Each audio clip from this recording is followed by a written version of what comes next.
All right, Mr. LaFave, we are streaming live. What's up, everybody?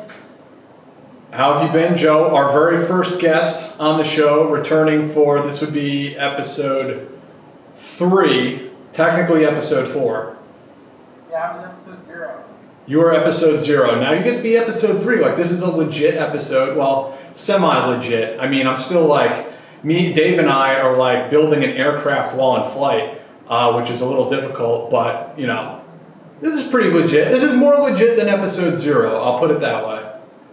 Maybe on your end, but I'm in my car. You're in your car. You're ready to do the vet bro rant? Okay, here's my, I'm not a vet, right? But here's my rant. You're in your car. You're ready to do the vet bro rant. EMTs and paramedics do not need tactical. You're not sneaking up on a diabetic. I don't understand where that comes from. And I've seen a lot of guys do it. Joe, do you have your audio on your phone or something? What do you mean audio? Or is that me? Joe, do you have your... No, I think it's probably me. Might be you. There. Yeah, I'm sorry. I'm going to blame you because I don't know how to do anything on my phone. There. Yeah, I'm sorry. No, where is that audio coming from?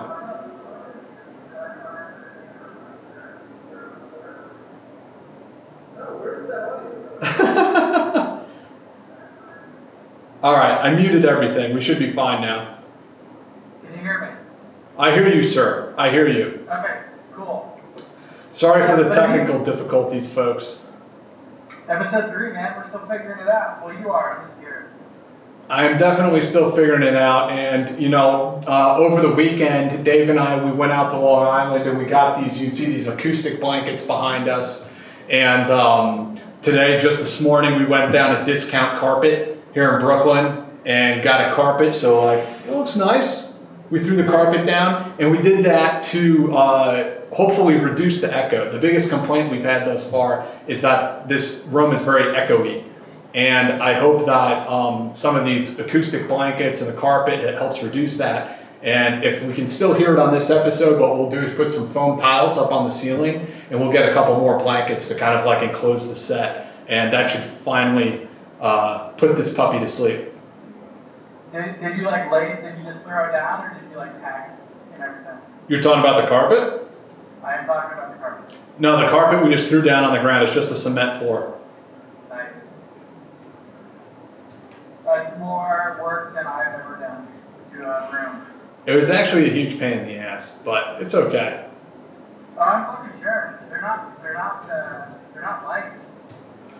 Well, you know, putting down a carpet and something like that is actually like it's within my wheelhouse. I can accomplish that. It's really like all the live stream software and learning how to use the TriCaster software. That's like really like just boggles my mind.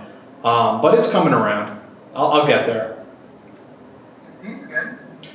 Yeah, so I just want to take a moment for everyone who's tuning in, and I apologize for looking in two directions because since I produced this myself, I'm posting the links up on social media as we go live.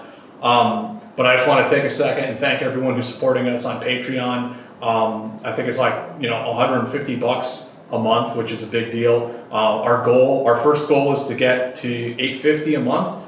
The reason being because that'll make us self-sustaining.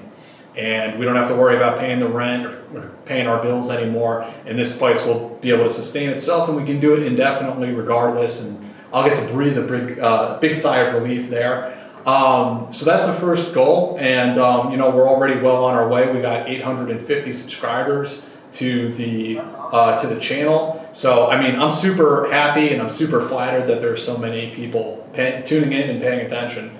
So thank you for that. That's awesome, man. You haven't been doing it for very long, so you know, to see such a big support group already.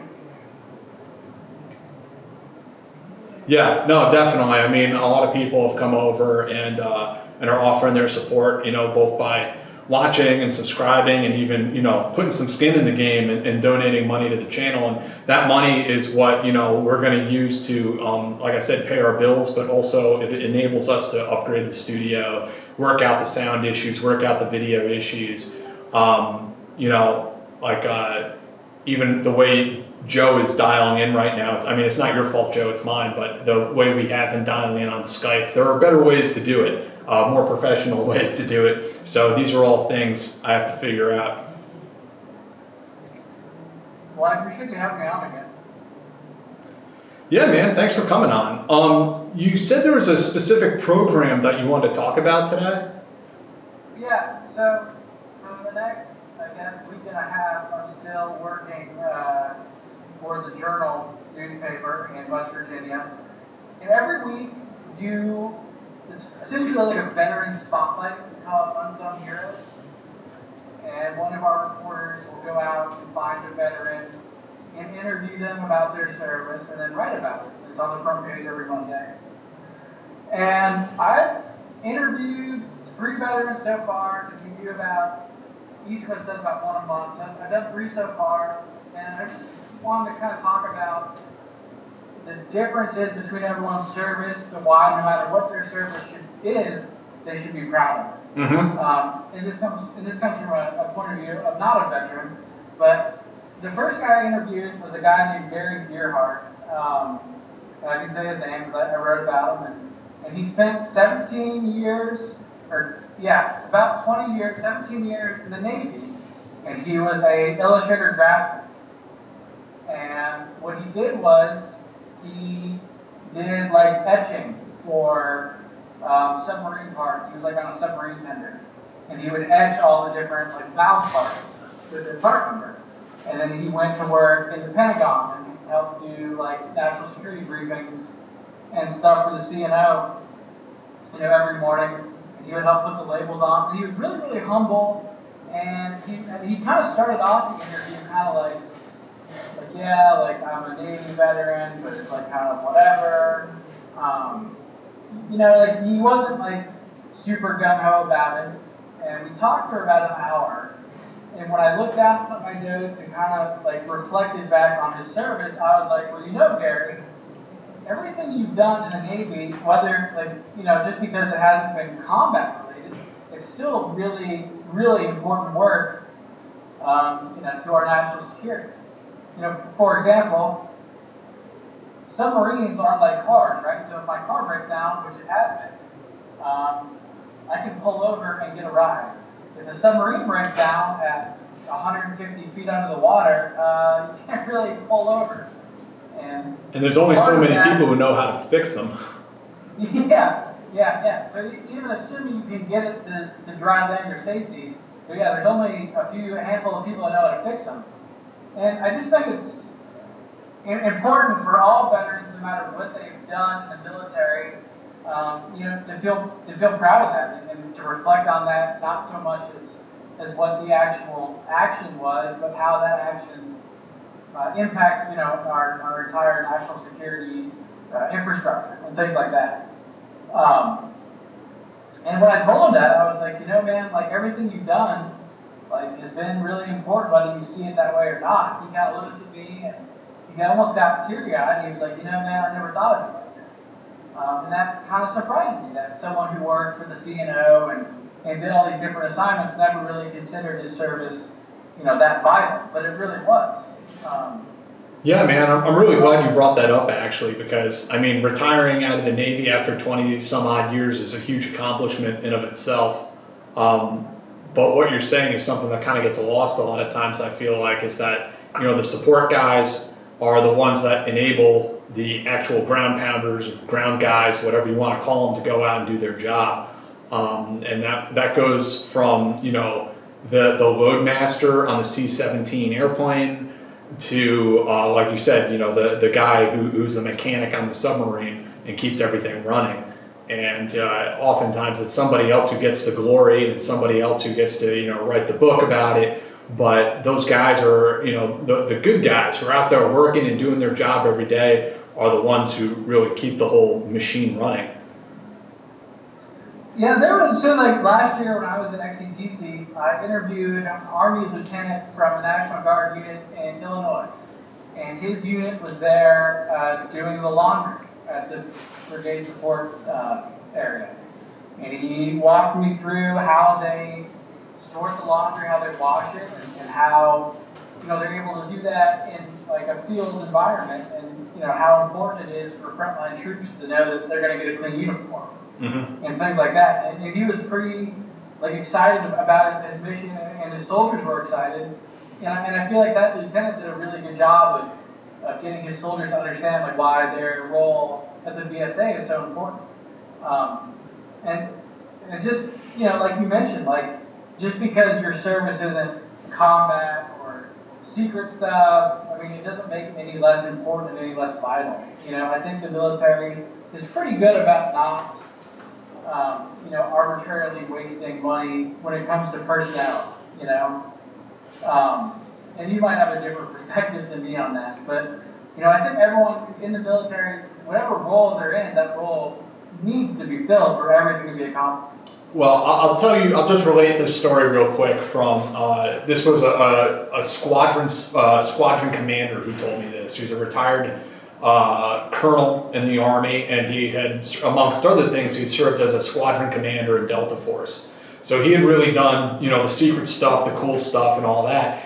And what he told me, he's like, the biggest change, the game changer for special operations is not really, our high-speed operators with their cool guns and all this kind of stuff. It's really about air power.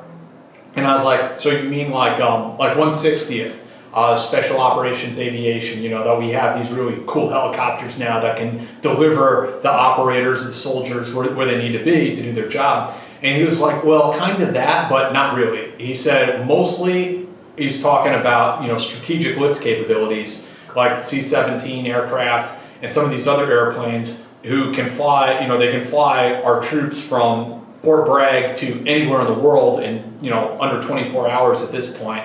And he was like, that was the big game changer. He's like, before that, how could these guys get to work? So it was very interesting to hear that from, a retired squadron commander saying that was the biggest game changer for special operations over the last, 30 years or whatever. I think you and I have talked about this before, but I don't think a lot of people, especially outside the military, understand how unique the U.S.'s ability is to move soldiers around, through our airlift wings. I mean, yeah. Most countries don't have the air armada that we do. No country has the air armada we do. Yeah. And that stuff's just as important, Yeah. We actually have the airlift wing here in Martinsburg, West Virginia, and they actually went on lockdown last night because someone found an old practice artillery shell in their house, and they brought it to the base, and they went on lockdown. So they had to evacuate 2,500 meters around the perimeter, and they flew in a DoD team from DC. My only fun story like that was when I was training Iraqis, and we had some fake IEDs that were just things that the guys threw together. And I mean, they were ridiculous looking. They looked like IEDs out of a Bugs Bunny cartoon with red sticks with an alarm clock taped to it. It looked like a cartoon or something. And there was an empty house on our base, and I accidentally left one of these fake IEDs out there after training. And the firefighters came in because the firefighters also used that house to train. And they came in to do their whatever it was they were doing, and they found that and freaked out. And EOD came in, and they drove the robot out there with the shotgun and blew it up. That's awesome. And I was just I was just driving by in my truck. I'm like, keep driving. I wonder what's going on there. Wonder what's happening over in that training house. No idea. I actually got to drive one of those robots, the Johnny 5? I don't know which model it was. It didn't have a shotgun. The local police had it. I was doing this training exercise in Tallahassee when I worked EMS. It was a simulated biological attack, and our job was to, move the patients out of the hot zone into and get them to decon and then get them to the hospital. But it was a big exercise, so they had their robots out there And I just like walked up to the guy, hands in my pockets. I was like, hey man, like, can I drive that? He's like, looks around. He's like, sure. So I got to do that. It was a lot of fun. They don't move as fast as I thought they would. That's hilarious. Yeah, I mean, it's cool that those sorts of opportunities that come up that are unexpected. It's like, hey man, can I drive that tank? Well, Yeah. they'll like look around, like see if like the captain's around, and if not, probably you can. Yeah. I think, so, I'm buzzed with Ed Garrett, who's an author of books like Restoration 1.7, The Final Mission of Restoration 1.7. And I've been friends with Ed since I've been a reporter. And when I first went to go cover the military, I asked him, I was like, dude, what's the best advice you could give me? And he was like, whatever you do, don't say no to any opportunity that they offer you. And through that piece of advice, I've been able to do some really cool things. Like I rode the base plate of a 120, which was like the best experience of my life. I didn't realize like how jacked up I'd be afterwards, but I was like ready to fucking eat some glass and like wrestle somebody after. Wrestle a bear? So yeah, easily. Easily wrestle a bear. Yeah, I want to get Ed actually on this stream to talk about his new book. It's about the Marines out in Anbar. And then he's working on a few other projects too. I'm definitely going to twist his arm over having him on here to interview. He's pretty good about like getting back to people. Do you have his contact info? Yeah, I have it. It's my fault. I just haven't reached out to him yet. I'm actually kind of putting together a list now of guests to arrange for the podcast. So I know like my buddy Jim West. Actually, I need to go have lunch with him one of these days. We want to have him on. People want Ian Scotto on. Dude, yes. My old producer. I'm going to get him on for sure. Maybe he can do some producing too, and then we won't be such a amateur hour production here. So yeah, I'm going to get Ian on. But there's a whole roster of people I'm going to tick down. Ian's the best, man. I really enjoyed coming on when he was on. Yeah, man. Ian is he's super professional. Has his shit in one sock every time, and that's why like he sees what I'm doing here and it freaks him out because like everything's not in order exactly the way it needs to be. So like I can hear the anxiety in his voice when he talks. Like it's like he can't handle it. But I mean he's just a perfectionist like that. I mean it's not a bad thing. What's been your experience like bringing this up from nothing? It's been weird because I initially built this studio with the idea of basing it around gaming, and we'll still do that, but now it's also going to become a full-time live stream podcast deal where we're going to continue.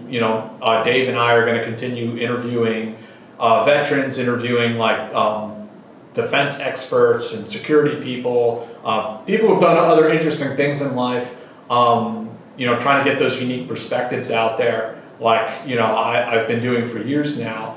But I think we're also going to integrate a lot of like, I don't want to say pop culture, but like we're going to talk about like comic books and video games and all that kind of like more like a little bit lighter material as well, in addition to covering like news topics that kind of get glossed over in the day-to-day news cycle. So there'll be some of that also. Yeah. That'll be But fun, man. honestly, we're also still trying to figure out what our direction is because it's so early on. I mean, we have definitely ideas, but it also depends on what the audience wants to see and hear. Yeah. Well, I mean, I think you're in a good spot there because, I mean, you're running the show and you can do what you want. I think you kind of have your own fan base, that are just interested in what Jack Murphy does every day. I don't know if they're so interested in what I do every day, but there are definitely people who, I had a phone call yesterday with somebody who wanted to talk to me about a very interesting story, something that happened to them, and it turned out, he'd been listening to me for years. And I was like, that's really flattering. And I hope someday I can either write the story or tell the guy's story or maybe have him on here to tell it himself. that's about as far as I'm going to go with that right now. But suffice to say, it's a made-for-TV drama all over it. There's a guy who works in the security field and got involved with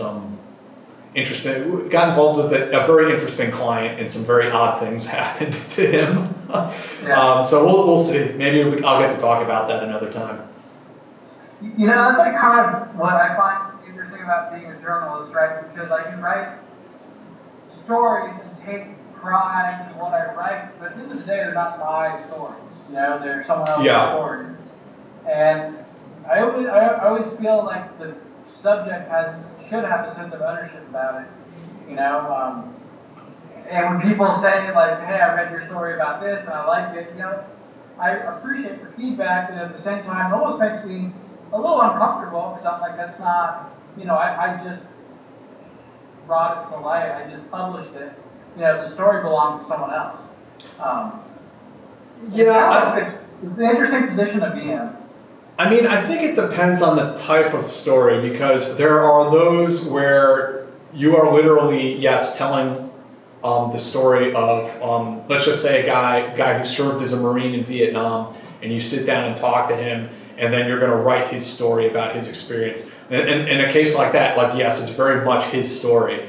When we have people on to interview and they tell their story, whatever the case may be, I mean, they're very much telling their own personal story. But then I've worked on stories that it's almost more like I had to be it took an outsider to tell that story, because somebody who was on the inside could never tell it.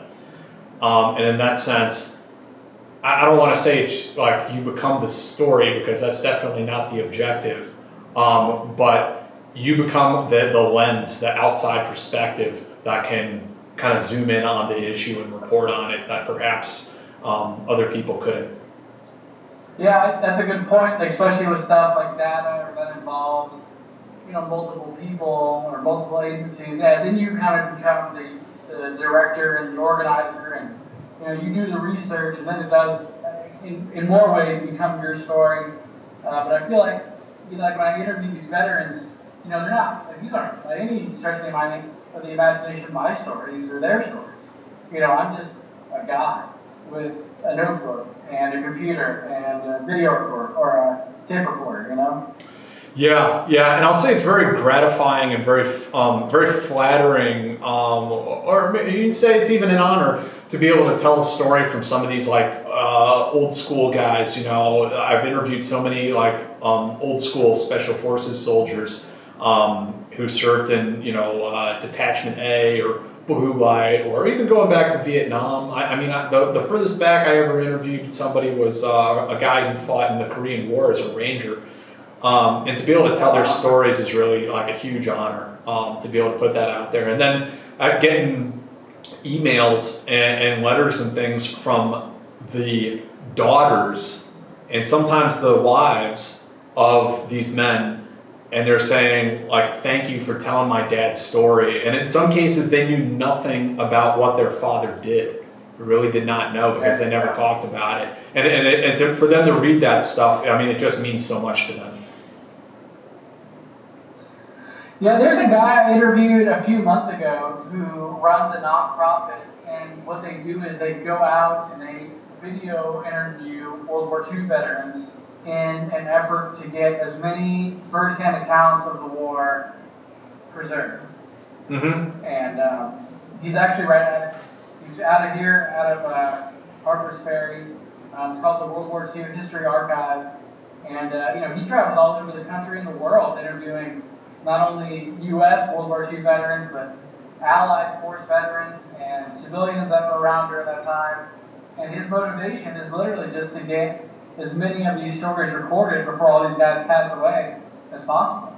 I think someone else I should reconnect with is John Stryker Mayer, who served in MACV-SOG, and I believe he was telling me about it. I don't know if he was a part of it, this endeavor to do the same thing for the MACV-SOG guys and go around and do on-camera interviews with them. And I should bring that up with Tilt and see where that's at right now, because I would love to have him on to talk about that project or whoever's behind it, and direct people towards it. I'd like to see that myself. Yeah, yeah, I would too. And it just makes you wonder, the more stories that you uncover, like you look back and you wonder what stories haven't been told yet. Oh yeah. Stories haven't been told yet. And I mean, at least for me, I love interviewing these guys. Especially because it's just nice to have it committed to posterity. Is posterity the right word? I believe so. Posterior would be the wrong word. Yeah, I was like, it's dangerously close to posterior. But I think the other day, he served 31 years in the Coast Guard, doing aids and navigation, which is going out and repairing buoys and things like that. And it's a super vital mission. It's pretty dangerous, small boat handling and maritime construction. We never really had a chance to talk about it. So not only does it give people a glimpse at all the different things the military does outside of, going out and destroying the enemy, but it's also a good chance for them to get their story out there. So that's why I kind of like what we do here with our unsung heroes thing. Mm-hmm. Me personally, I try to find the more obscure veterans and get their stories down, and then it's always interesting to see how their service has impacted their life. Some guys say like I did my time and I don't really think about it, and other guys say I learned everything I knew, or I learned everything I know now in the service. And everyone's got a different experience. Everyone has a different take on it. Yeah. And I think it's up to us as reporters to go out there and find that and tell their truths. I mean, if you interview a guy and he says, I did 4 years in the Marine Corps and that's about it, that's a good story. We should tell that story just as much as the guy who did 25 years in the Marine Corps and, still sings the Halls of Montezuma every morning. And the public has a kind of a skewed perception of it, and it's largely the fault of people like me, and also other people who are more, they're the people who I've kind of tried to, in some cases, re-dignify the soldiers who served in Vietnam, and in other cases, I've been happy to point towards the accomplishments of today's troops. But between me and then the other people on the other side of it who are more anti-military, the two perspectives that the public has gotten is that, the entire war has been like the My Lai massacre, or it's been like, Navy SEALs with Charlie Sheen and Michael Biehn, when the average military experience for the average person who serves is, I hate to use the word mundane, but I mean, it's not like this one extreme or the other. It's not like, combat every day, or it's not like, ear necklaces and all this other crazy stuff. I mean, that's just not the typical military experience. And I feel like the public sometimes, because of the kind of reporting I do, but also the movies and films and everything out there, that people get kind of a skewed perception of it. So Navy SEALs with Charlie Sheen is one of my all-time favorite movies, only because of Bill Paxton's character. His call sign is God. Yeah, I remember that was one of the movies I rented on VHS tape when I was a kid, and the dude with the thermal sight who was shooting people through walls, which is total bullshit. If I know not everybody watching is a sniper, but thermal sights cannot see through cinder block walls. They also can't see through glass. But yeah. Oh, that makes sense. Mm-hmm. That makes sense. Total bullshit, but I was completely mesmerized by that movie, as I'm sure you were as well. I thought that was just like the coolest thing ever. When Bill Paxton says, they ask him, they go, did you neutralize the hostiles? He said, I vaporized hostiles. It's a great movie. Yeah. I think everyone's service is equally important, and it's important. It's up to us that have the responsibility, as journalists, to tell those stories equally. And I think journalists should find their niche as well. I mean, you found your niche reporting on special operations stuff. Much to the dismay of some. Yeah, I've kind of carved out a niche for myself, reporting on the National Guard. Those are the guys that I like to cover, but it's important that there's different reporters who take the time to learn about these things and then report on them accurately. I think a lot of reporters who end up covering the military either don't have a solid background in it or they try to put a political spin on it, and it's just tell the story. Politics or stuff like that shouldn't be a motivating factor when we tell these stories. Yeah, it depends what kind of politics you mean, because obviously wars are highly political, but at the same time, the guy, serving in the types of jobs you were talking about, the submarine repairman or the Marine rifleman, a lot of those people just do not give a fuck about the partisan politics going on back home. I think a lot of people don't understand that either. Like, there are a lot of dudes like gunslinging rangers out there who are just blue collar dudes who like to fight, and they don't give a fuck about the politics back in DC. Really don't give a shit. I interviewed a guy this morning. His name's John Doyle. He's a delegate from Shepherdstown, West Virginia. So delegates in West Virginia are like state representatives from other states. So they go to like the state house. And he was a infantry platoon leader in Vietnam. And I asked him, I was like, how'd you end up in the Army? He said he was a super liberal guy in college, and then knew he was going to get drafted out of college, and he went and enlisted and went to OCS. But he said that, even though the guys who he was serving with, and were fighting weren't necessarily pro-war or even anti-war, they were just kind of fighting what he described as patriotism, the ultimate form of patriotism. Yeah, absolutely. And so many of them were draftees also. You're young kids. And he kind of made the case for like a more universal national service, which I find an interesting idea. Not necessarily military service, but like kind of public service. Right. Which he described it was good to meet people from different walks of life and from different sides of the aisle, and kind of would unify us was kind of his idea. Well, I think outside of our microcosm. With student loan forgiveness becoming an increasingly big issue for a lot of people, I wonder if that subject you're bringing up won't come up and end up being a part of that conversation. Yeah, I would imagine so. Eventually. Like some sort of like a GI Bill for civil service at large. I don't know. So some states have that. Like I know, like for my wife, she's a doctor, and I know that there are government programs out there. If she goes and works like in an underserved area, I think they do the same thing with people who work in public health. Interesting. I'm not sure if they do. So they have some programs out there, and I think even for teachers. If you do like Teach for America, I know they don't.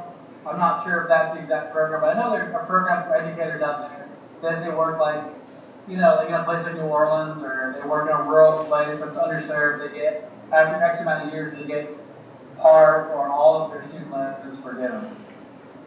That's good to hear. I actually didn't know that. I think they're hard to qualify for. They're just not really talked about. What type of doctor is your wife? She's a family medicine doctor. Oh, okay. Interesting. So she knew that she wanted to do like primary care. She didn't want to specialize. She wanted to be like, a stereotypical doctor. And she was between that and emergency medicine. And she liked the ER, but she wanted to, follow up with people more. So like she wants to see patients like throughout their entire life and see their progress. So that's how she ended up in family. And we were lucky to get our first choice of residency out here in Virginia.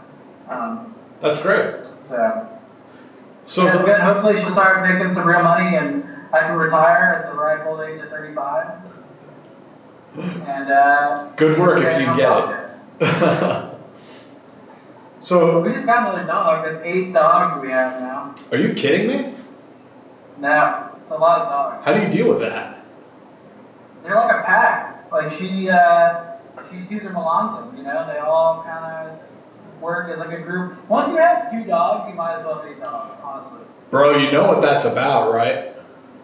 No. She's buttering you up, man. For what? You know what? Kids. I don't know about that. Yeah, the eight dogs. She's trying to tell you something, man. Like the nest is empty? Yeah. Well, thank God I got this dad stash. Yeah, that's what I wanted to ask you about. Like, what's up with the Chester the Molester mustache? Like, I feel like I'm not letting you around my kid. That's for sure. If I do kind of feel like I look like a serial killer. Like if I didn't have the soul patch, I wouldn't wear. I don't know. I'm just trying something different. I always like to do facial hair. That's about it. You look like the kind of dude I'd expect to see wearing a raincoat masturbating behind a tree in Central Park. So my friend lives in Baltimore, and she said that there are actually masturbators out on the loose, like in public. Public masturbators? Yeah, like she said, she has to like adjust the times when she goes for a run because there's masturbators out there. Masturbators are everywhere, man. They're all around us. It's a bizarre, like, mental thing that you have to get into to want to do that. Well, I mean, I live in New York City. I've seen some pretty crazy things over the years, like exhibitionists, you know, doing stuff in public. One of the crazier stories actually was when I was in the airport in Copenhagen, and I went to go use the bathroom, and there were these 2 dudes, and they had the stall door open. And it was like one guy yelling at the other guy, and the guy using the toilet, he had his pants pulled all the way down around his ankles while he was standing up like he was taking a piss. And the other guy's yelling at him, yeah, you do that now or I give you mushroom stamp. And he's like yelling at him like loud, like it was going on like for 15 minutes or whatever while I was there taking care of my business. And I was just like, what in the hell is going on here? But yeah, it's like they're exhibitionists or whatever.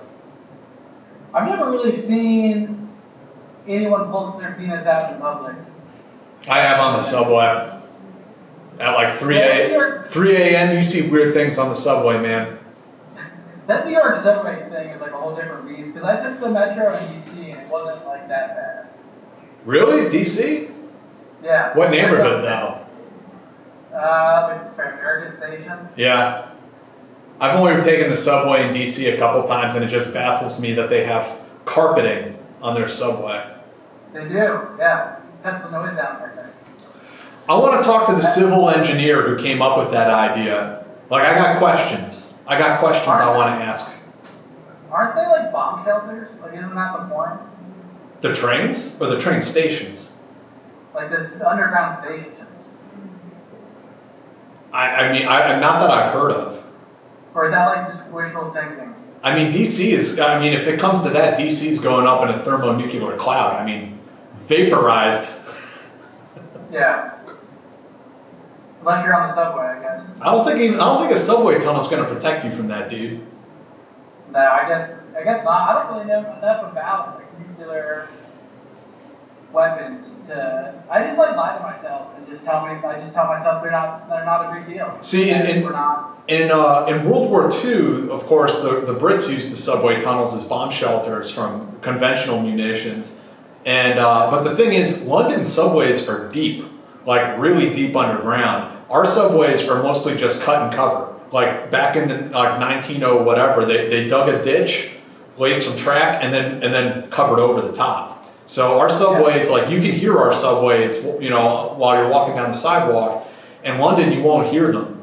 And the first time I went to London, there's a big wait to take the elevator, so I went and took the stairs, thinking it was like going to be one flight of stairs, like in New York.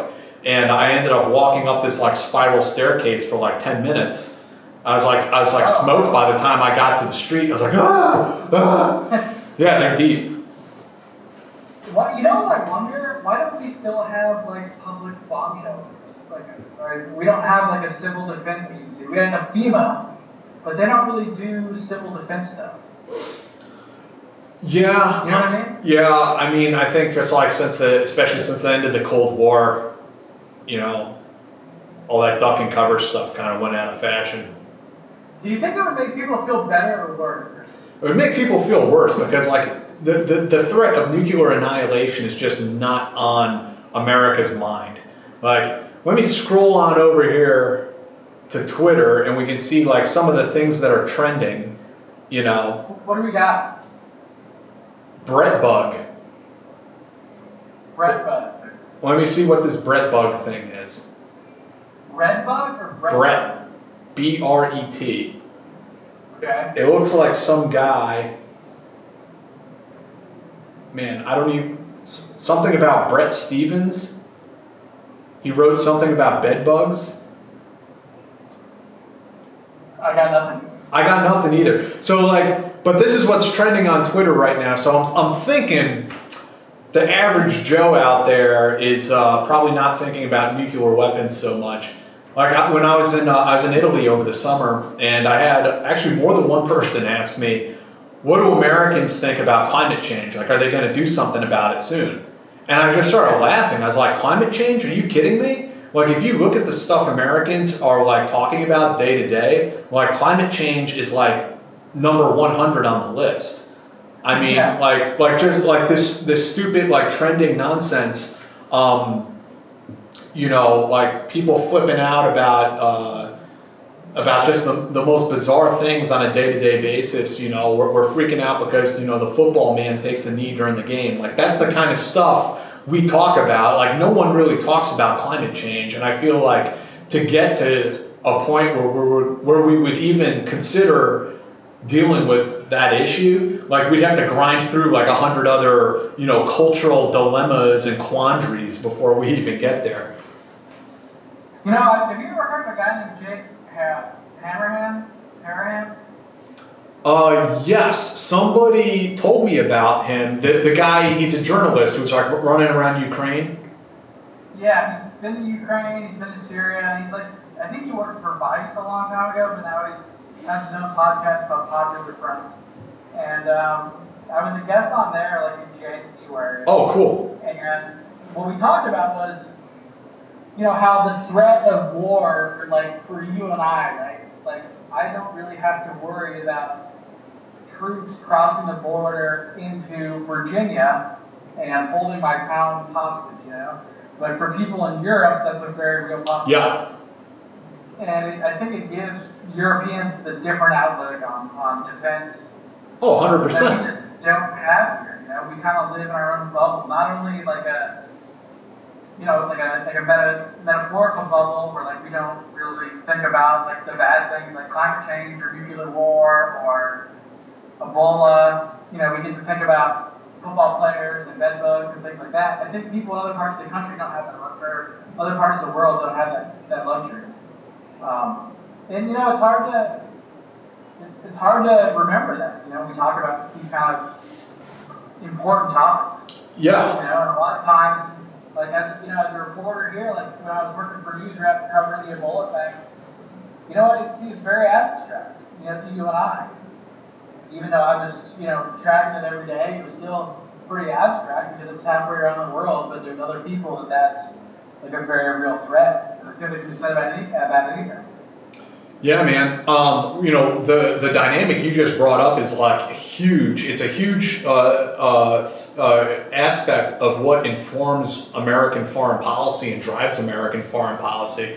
And I'm reading Henry Kissinger's book Diplomacy right now, and he talks a lot about this specific subject and about how Americans have had the luxury of deciding whether or not we should even have a foreign policy.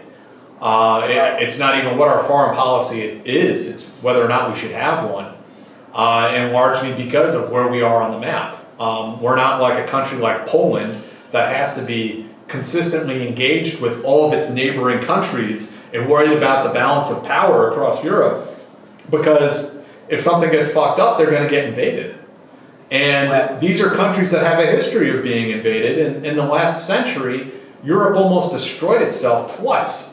So it's a reality that they have to consider and they have to contend with. And with Americans, it's kind of like, you know, if we don't drone strike this guy today, we'll drone strike him tomorrow. Don't worry about it. It's just a very laissez-faire, pick and choose, choose your own adventure sort of attitude towards foreign policy, and it's not really a good thing because it results in a very schizophrenic relationship with both allies and enemies all around the world.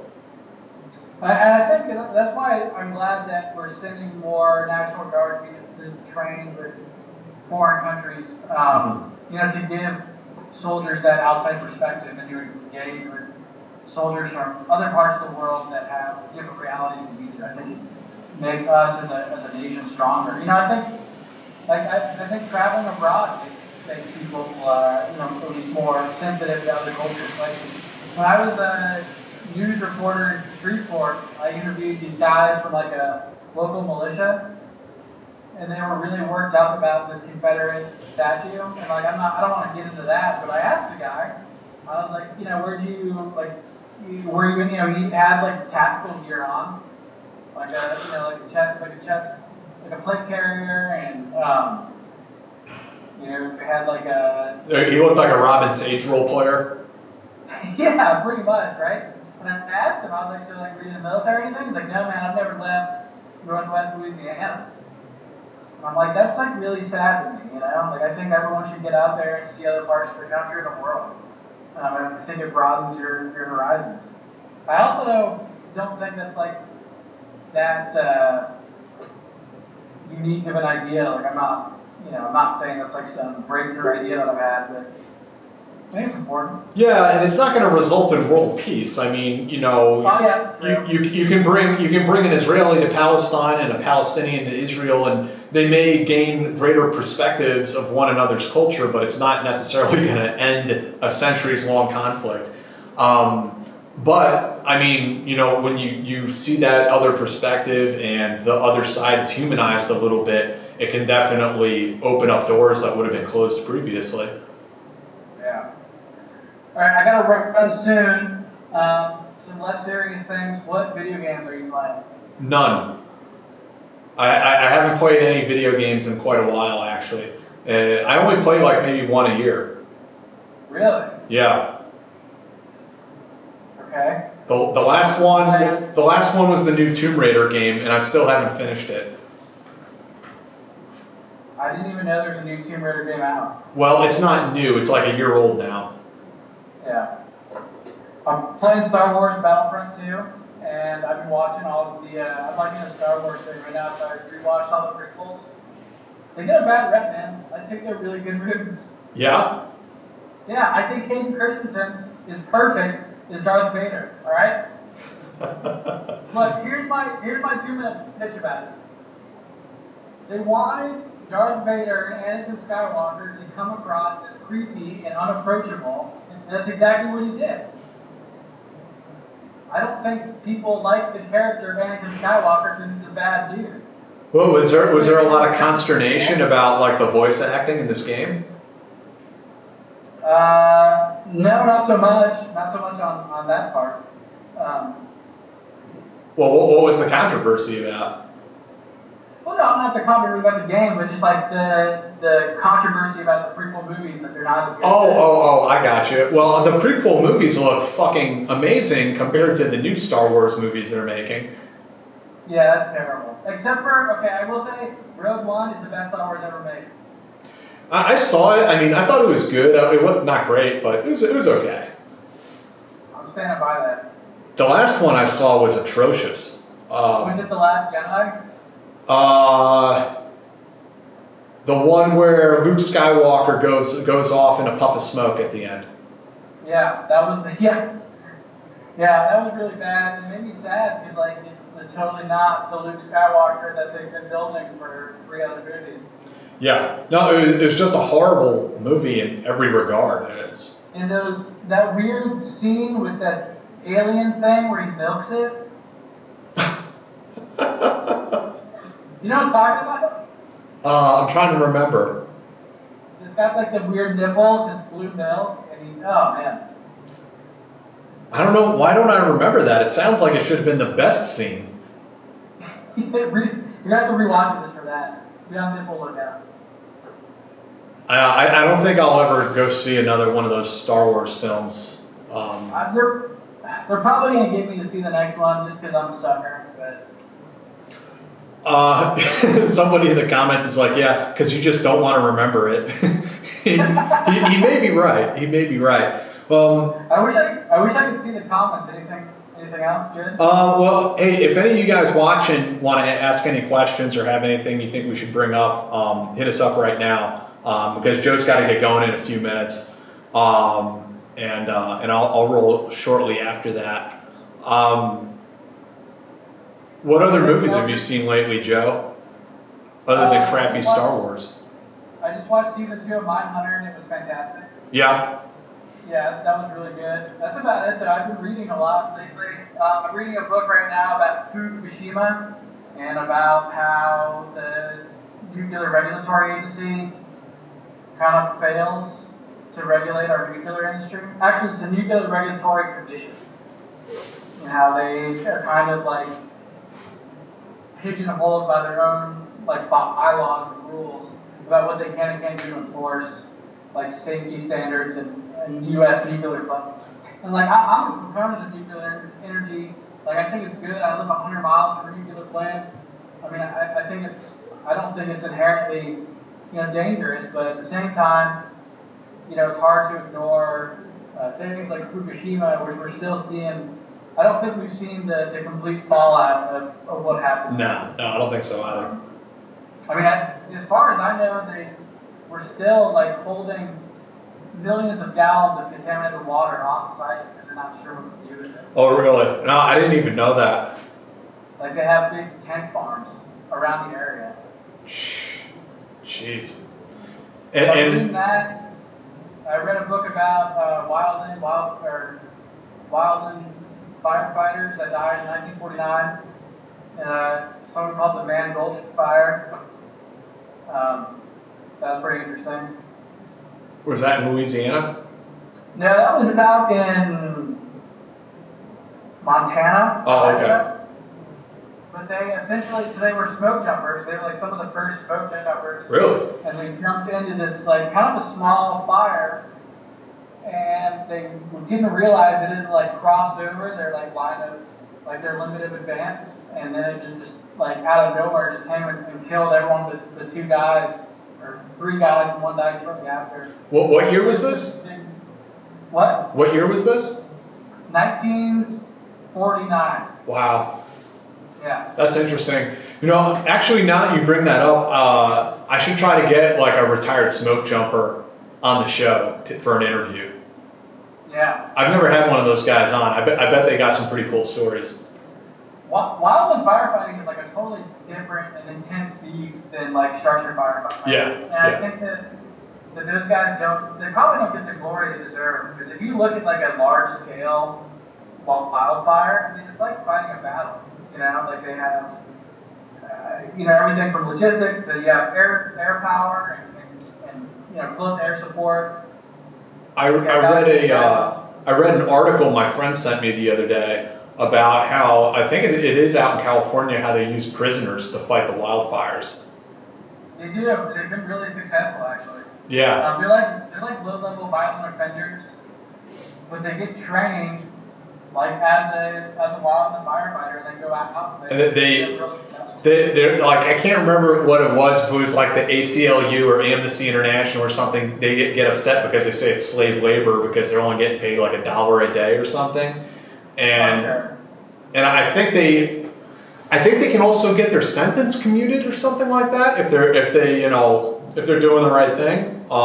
Yeah. But the article did point out that they've done some incredible stuff, and a couple of them got killed, and they were reported as dead firefighters rather than dead prisoners. And some of the other prisoners were like, yeah, it's true, like they died fighting the fire. Yeah, they're not used like cannon fodder. I mean, they. Yeah.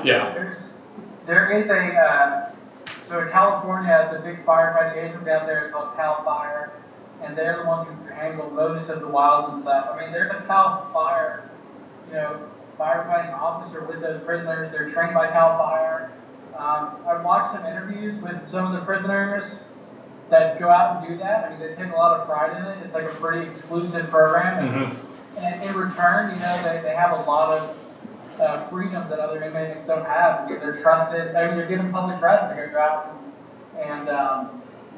and defend homes and property and lives. And they live in these fire camps that are like kind of not really guarded, like they would be like in a prison. It kind of gives them a chance to live a somewhat normal life and to walk away with a vocation if they choose to. And a lot of the prisoners were saying that it gave them like a sense of purpose that they didn't have before. Especially some of the career criminals. It gave them a chance to do something good for the public, and that made them feel good. I mean, I could see where you could make the argument about slave labor, but at the same time, those programs are 100% voluntary. You can't be like drafted from a prison into a firefighting crew, and they're not being used irresponsibly, as far as I know. Yeah, no, I mean, it does sound like it's a good, successful program, for the reasons you've talked about.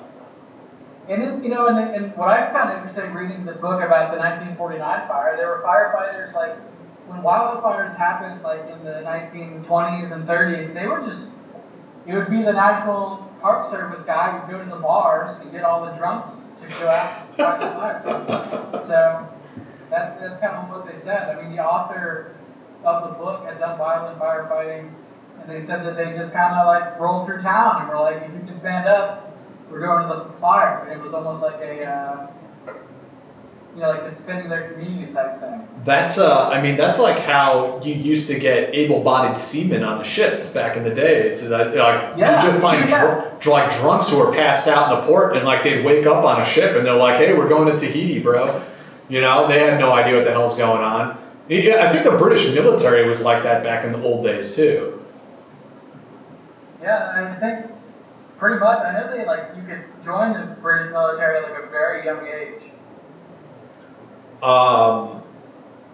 The last book I read before continuing with diplomacy was my friend Chuck Rogers just published his new novel called Bastard of the Apocalypse, and sounds badass. It's a hell of a good read. It's definitely a different take on the subject. The protagonist is like a ex-Marine with a dishonorable discharge, ex-con. It sounded like he was kind of like a leg breaker for the mafia, doing all kinds of bad stuff. Everything he ever did, he probably screwed up in life. And then the apocalypse hits, and so it's a post-apocalyptic novel about survival and all that jazz. But it's a very different kind of take on it, and it's funny and bizarre, and sure to shock and offend many readers, I think. What's it called? Bastard of the Apocalypse. All right. I'll get Chuck on this show sometime. He's an interesting guy in his own right. Most authors are, I'd say. Yeah, Chuck. He wrote Mac Bolan novels for many, many years, and now he's transitioned over and he's writing his own work. He wrote that one, and then another series he's written is a lot more like a fantasy, swords and sorcery kind of genre called Heroes Road, which is also very good. Are you working on any fiction? Yeah, man, I'm working on the 5th Deckard novel, and I was working on it all through my vacation over the summer, so I'd say more than halfway through the draft at this point. And I'm excited about it, honestly. I think it's going to be a hell of a creepy but good book, an action-packed book. And it's about 2 former soft guys doing vigilante strikes in the United States against human traffickers and things like that. And the first half of the book is one thing, and then the second half of the book is more inspired by some of the real life things happening around with Jeffrey Epstein. And I mean, I've been kind of writing about and researching Epstein since like 2015, but now so much new information has come out in the press over the last couple months that this novel almost kind of writes itself. I'm looking forward to that. Do you have like estimated release date? No, I wouldn't want to say yet because I still have a lot of work to do. But here's like my elevator pitch for the novel. The first half of the novel is about them being very discreet and they're assassinating some very bad people. And I'll pose this question to you. Do you know about how many drowning deaths there are in the United States every year? Drowning deaths? Drowning, yeah. I don't know a number, but I think it's a pretty significant portion of the amount of people who die at the age of 18. Yeah, it's well over 20,000. Yeah. Now, let me ask, here's my follow-up question to that.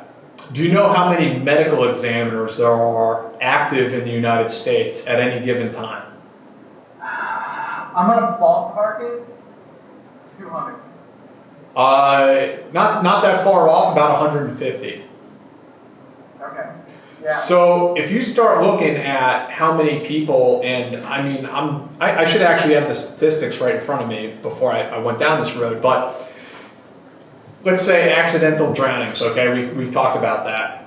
How difficult do you think it would be to hire murder inside a statistic as large as 20,000? And what are the odds that one of the 150 MEs out there does a thorough autopsy and discovers some evidence that leads them to believe that this person was murdered by drowning rather than an accidental drowning? I like it. Right, so there are these other statistics, the numbers of people who die in a car crash every day. I mean, it's crazy. It's like 350 people or something like that a day. Yeah, I went through and I read all the CDC statistics on this. The amount of people who accidentally die from autoerotic asphyxiation every year. So these two guys, these two vigilantes are going around and they're killing some very bad people, and they're doing it in manners that it would be, I don't know, almost impossible to detect.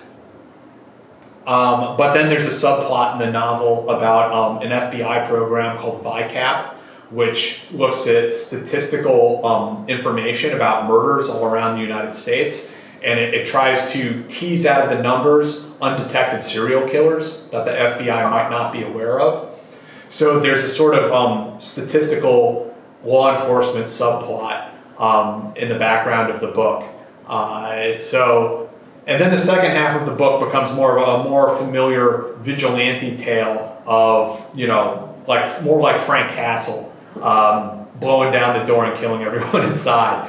So yeah. I'm stoked about the book. I think it's going to be pretty cool and pretty gnarly once I'm done with it. Yeah, I'm excited for that. Don't they say there's like somewhere between like 300 and 500 active serial killers at any one time? I don't know if it's that high, but I mean, there's definitely quite a few out there.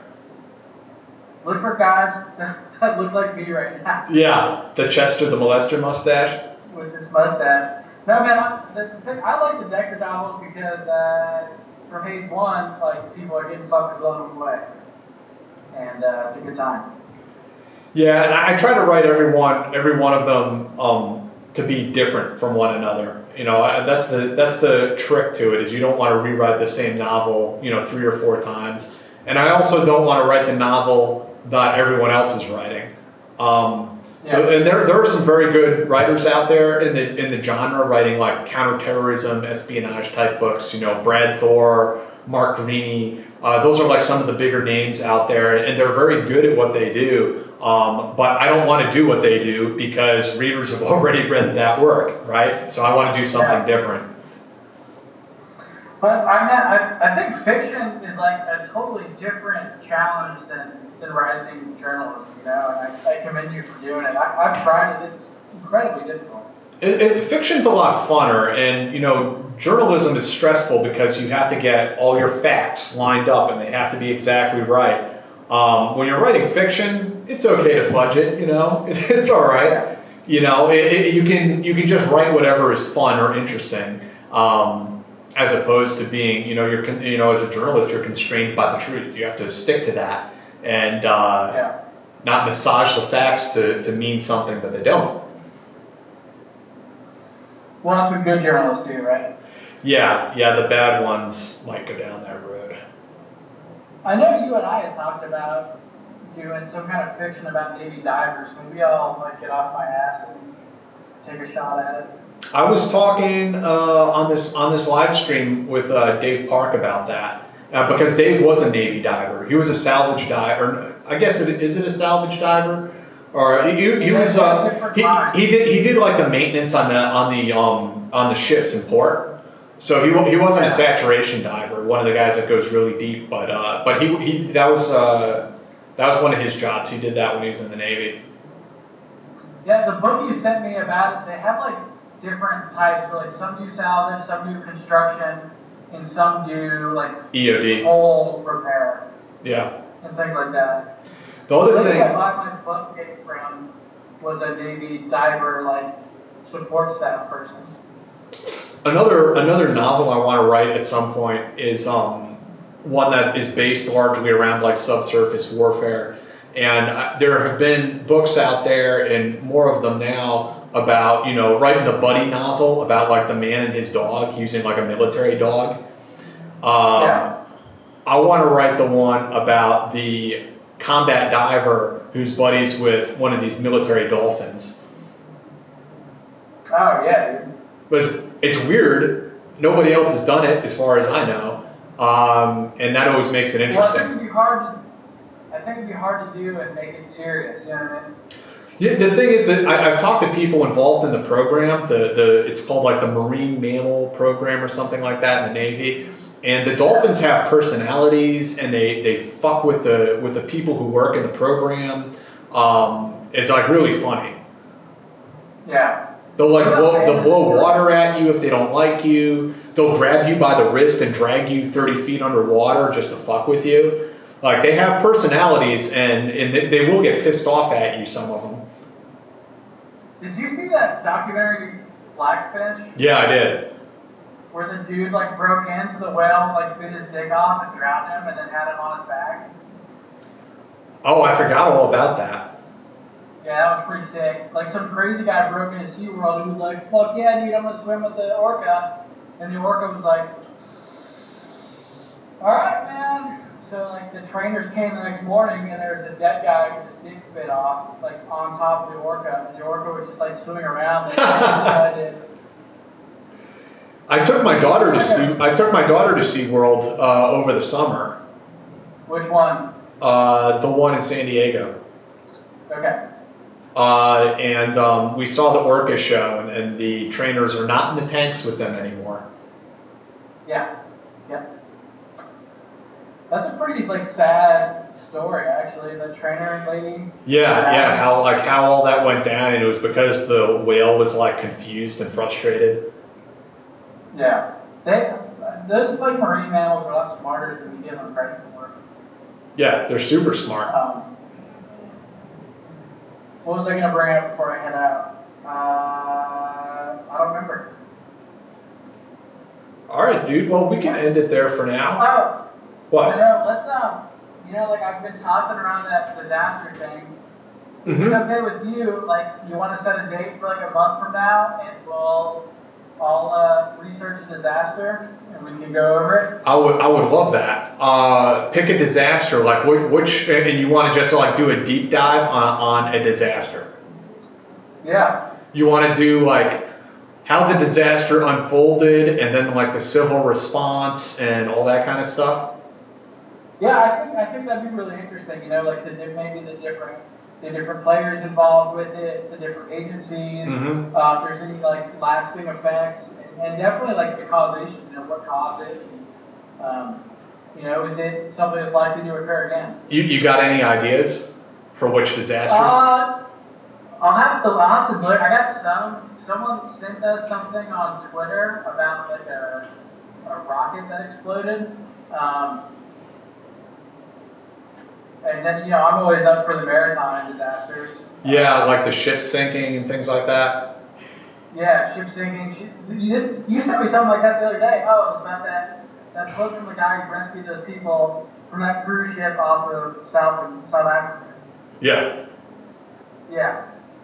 That's insane. Yeah, I was not even familiar with that incident. So yeah, man, there's some stuff we can go into. like Hurricane Katrina, some of the other big hurricanes. If you wanted Katrina, I know some guys from the Louisiana Guard who were there in the Superdome. And they've got some pretty... With Chris Kyle? They did not see Chris Kyle. Really? They did not. But... Huh. What did he say he was doing there? Like, I don't want to shit on the guy, you know? But I just like, what was the claim? The claim was that, like, he was shooting agitators. Now, interestingly, though, there are police programs in for like big football games and stuff like that, where they will have police snipers like up in the balconies to shoot, like if there was some sort of like a terrorist incident or something crazy like that, that they could use precision marksmen to take the guy out of the crowd. Like civilian police? Yes. Yeah. That's pretty cool. Dude, I know for a fact though, like, I don't know what Chris Kyle said, but I know that, like, for a fact, the New Orleans Police Department, like, for sure murdered some people during Hurricane Katrina because they found the bodies. I mean, I knew one guy who was there with the National Guard, and I knew another guy who went down there. He was with the 82nd at the time, and they both had some pretty fucked up stories about what was going on. Yeah, I talked to a guy from the Guard who was at the Superdome. And he had also like been to Iraq and Afghanistan, and he was like, "No, the Superdome was like way fucking worse than anything I've seen." Like he got pretty teary-eyed about it. Yeah, we'll have to do a whole show about Hurricane Katrina and how all that went down, because I feel like that whole story has never really come out. You know? Yeah, no, I agree. It's just like another one like Chernobyl. Like, I think the Russian government covered up a lot of stuff that happened there. Oh, I'm sure. Even the new series, which was really good, I don't think covered it all by any stretch of the imagination. All right, man. Yeah, let's put that on the calendar, and we'll do that. One guy here, Jeremy, is saying we should do something on the wreck of the Medusa, which I guess was a ship. It sounds like it. I'll have to research it. Yeah, we can look into that. Let's plan on that then. What's up? Let's plan on that. Yeah. I'm getting ready to start a new job here on September 10th. I'll be working full-time with an agency that supports the National Guard as a reporter, so I'm pretty excited. Cool. But let's say like in a month and we'll tag up. Okay, man. Yeah, I'm going to start working on scheduling some other guests. I'd like to have some come into the studio in person, and then we'll figure out how to have people dial in as well. And I want to do it a little bit more professionally than, the way I've done it with you the last 2 times. So it'll look and sound a little bit better. If you want, I can come up. If you want to do it on a weekend or something like that, it's like 5 hours. Let's talk about that. Maybe we can do that. Yeah, that'd be fun. We've never been to Brooklyn. Okay. Bring your wife up, man. You can stay with me. Yeah, no, I'm down. For sure. Okay. If she ever gets a day off, for sure. Awesome. And other than that, I just wanted to say again and let everyone know that, if you haven't subscribed to this channel, please hit the subscription button, and also make sure you hit that little bell icon so you get notifications, because if you don't, even if you're subscribed, there's only maybe a 15% chance that you'll be alerted when we go live. So you got to hit both. And thank you to everyone else who is already subscribed. And I will actually, let me do it right now. Post the link to our Patreon site. And if you're interested in supporting the stream financially, you can. And I'll post all the links also down in the description. So I really appreciate all you guys who are already chipping in to help us out, and everyone else who's potentially considering it. Hit us up, and if you have any suggestions or any ideas, any guests you'd like to suggest, feel free to hit us up and let us know. I'm already, like I said, I'm putting together the roster and the list of all the people I'd like to have on. So again, thanks everyone for tuning in. Yeah, someone's saying schedule Jim West ASAP. I'm going to go have lunch with Jim this week, I hope, and I'll talk to him about it. We'll figure out a day to get him in here. So thank you again, And I think Dave and I are going to do a live stream again this week, like probably like tomorrow or Thursday. And Joe, thanks for coming on the show today. Thanks for having me, dude. I really appreciate it. And it was, like always, man, it's good to talk to you. Yeah, anytime, man. And we'll have some good things brewing for the future. So since I'm self-producing the show, I'm going to walk over here and turn the stream off now. All right. Thanks again, everybody. Bye.